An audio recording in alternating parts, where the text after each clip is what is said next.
This group of migrants are attempting to enter the US after crossing the Rio Grande, the river that acts as the border with Mexico. But at Eagle Pass, the Texas National Guard is now blocking it.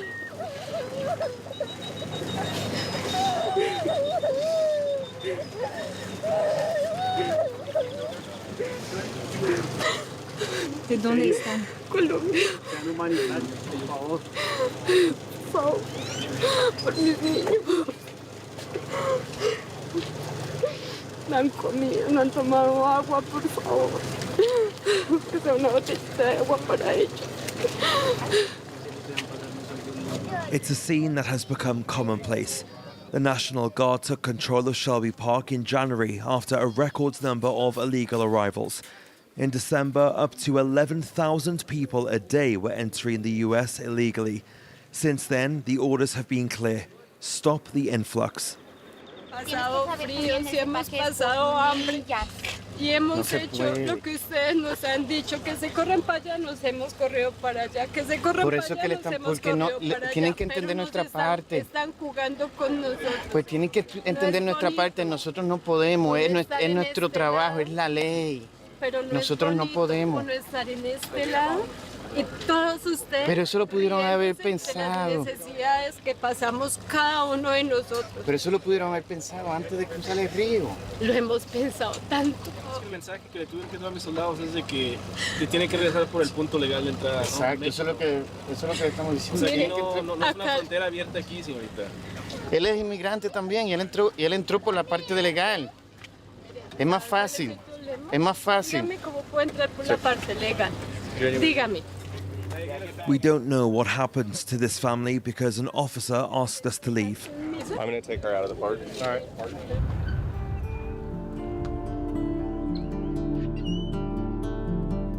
This mission is part of Operation Lone Star, launched in 2021 by the Texas governor to curb illegal migration. Since January 2023, an unprecedented 2.3 million people have been apprehended at the border, and an unprecedented number of people have drowned. Their bodies recovered from the river by Marcos and his team of firefighters. We'd get a body recovery maybe once, twice a year, but not like these numbers. Never. I never thought I'd see these numbers. There was shifts where we'd do 5 to 7 bodies a day, and just a continuation every shift, another 2 the next day, and there was a time in a matter of 2 weeks we did at least close to 20 body recoveries. Faced with this tragic situation, several firefighters have quit in recent months. We had to help each other out, support each other, our co-workers, and continue on with our daily duties, our daily operations, do what we've been trained for, and don't look back, just continue. Firefighters can only work on the river by daylight. The Rio Grande may appear calm, but in reality it is extremely dangerous. Rapids, currents, and differences in depth trap those who try to venture out. All this area in the next mile or so, that's where we encountered most of the bodies. From all ages, of course, elders to children, 2 years, between 2 to 12 years old. Sometimes it was families, groups of 3 or 4 that they both went underwater and didn't come up till 3 or 4 days later. This is where we usually find the bodies. They'll get stuck in the riverbank or there in the cane. Last year, Eagle Pass firefighters responded to 46 drownings in just a few months, and since the start of 2024, there have already been over 15. There's some incidents that I don't think we'll ever forget, especially when it's children. Those to a point where I didn't even want to see their little faces anymore. I just, you know what, let's put them in the body bags and let's get out of here. It's a heavy burden for this small brigade, whose work is made all the more difficult by Operation Lone Star. It became real difficult to launch in some ranch over here and at Shelby Park because of all the fencing and the guards and all that. In recent months, Texas has engaged in a legal standoff with Washington over the issue.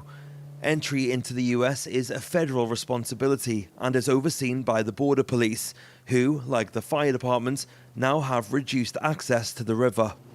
I guess what makes me upset is all the Border Patrol agencies work pretty well together, and that's not happening anymore because they all have their own battles right now going on. This is our battle. We don't have time to be with the political end of it.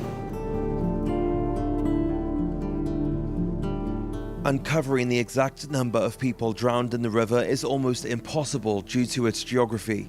It crosses 3 American states and 4 Mexican states. On top of this, the 2 countries only share data if there's an investigation, which rarely happens. America Garcia is the founder of the Border Vigil Group, which pays tribute once a month to the disappeared.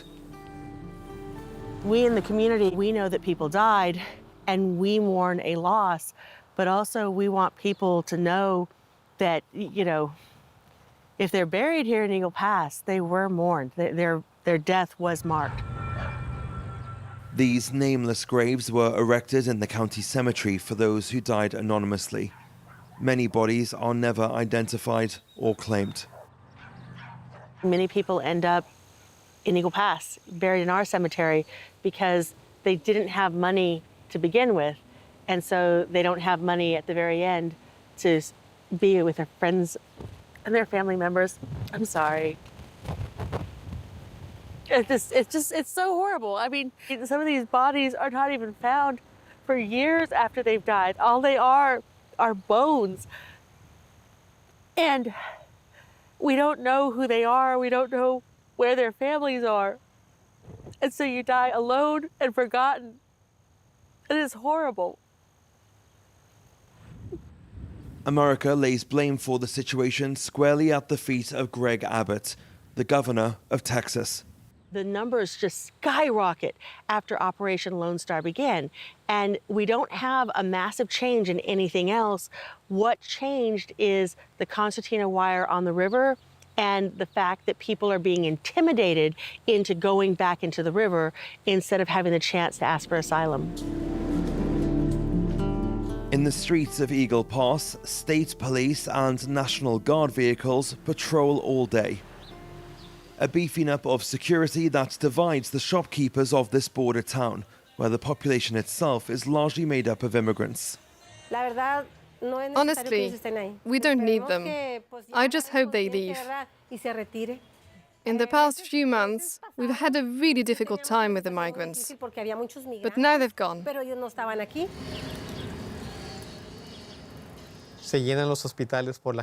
Some people arrive sick and saturate the hospitals. Many have socioeconomic problems, and the local authorities don't have the means to look after both the migrants and the population. We wouldn't need the National Guard if the federal government solved the problem.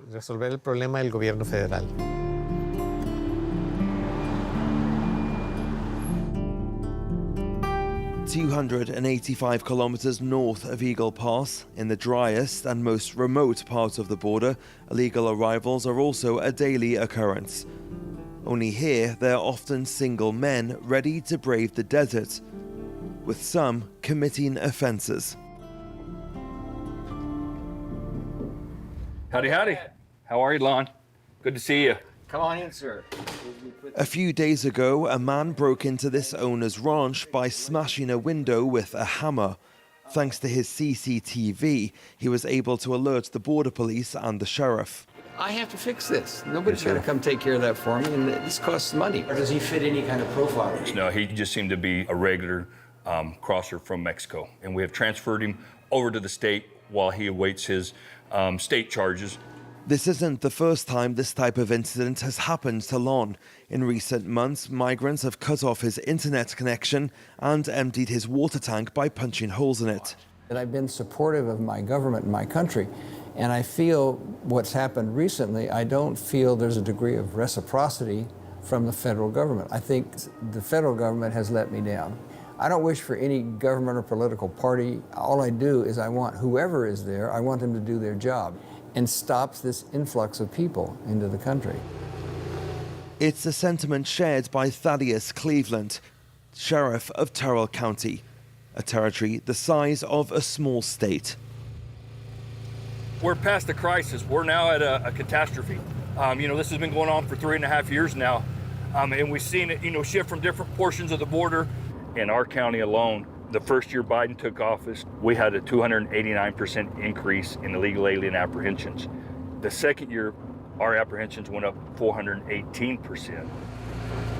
Before joining local law enforcement, Thaddeus was a Border Patrol agent for 26 years. He knows these stretches of desert by heart and says it's particularly difficult to operate here. This is an area that's heavily utilized or had been in the past. I think we've had so much success making apprehensions here that it's made them leave this area and then they just go over, a mile down the road, a mile up the road, and then just find a new spot until we rediscover where they've gone. Today, the sheriff works closely with the services deployed by Operation Lone Star, and for him, there's no doubt. The state of Texas had no choice but to intervene where the federal government had fallen short. Not only is Governor Abbott protecting Texans, he's protecting Americans because, Texas is 3/4 of the U.S.-Mexico border. It's 1,200 miles. So, the large portion of where we saw those last 3 years of illegal alien crossings and asylum seekers was right here in Texas. The last few years, we've spent about $10 billion on border security, meaning the state of Texas, taxpayer money. Might not love to see that money go to school benefits and things like that. But I'll tell you, the most critical and most important thing in Texas right now is our border with Mexico. So fully support what he's done. As at Eagle Pass, here too, more crossings mean more deaths. We've recovered 37 deceased individuals, and any death is not fun. It doesn't matter if someone's here legally, that's still somebody's loved one, and it's sad, and we don't want to see anybody die.